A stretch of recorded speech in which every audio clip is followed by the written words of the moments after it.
kai sallama ki soke kawai da sai kun yi razi boys ai wannan farin ciki ne ya fi duk wani abu da gaba ta kai dan haka kullum je ba mu sake da shi ba ni ma tare da ya mun sake da shi to wani albishir ka ta ne kai idan na gurin kullum ka da mutane ne yau sai na kyauta to albishir ai ka ta batawa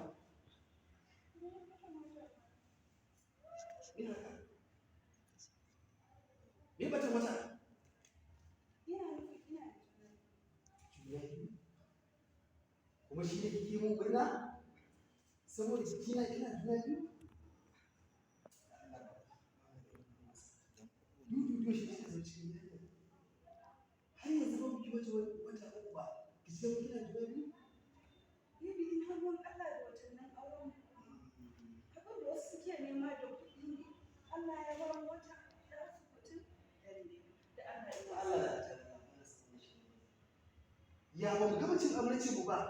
har ki zo kina wani farin ciki kina ce mu kina juna biyu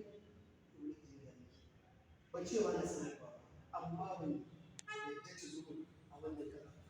don haka tashi ya je asibiti a zama da shi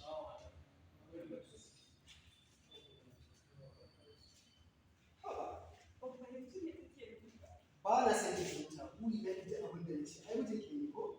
to in dai kin ji abin da nace haka nake so kana da cikin nawa zan zuba eh kafin ka aure ni ka mun tawaye ya ban san uwata ba ban san uwana ba wannan shi ne tushe da zan fara gina rayuwata kai ni ma in ga ina shi ne kake gawo da tsara ciki na kin ga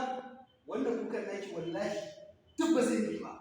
matukar kin da kina a matsayin miji a gidan nan dole ko dai ciki ko kuma zama da ni amma wallahi ba zan karɓi shi a wannan lokacin ba kin ji na ga miki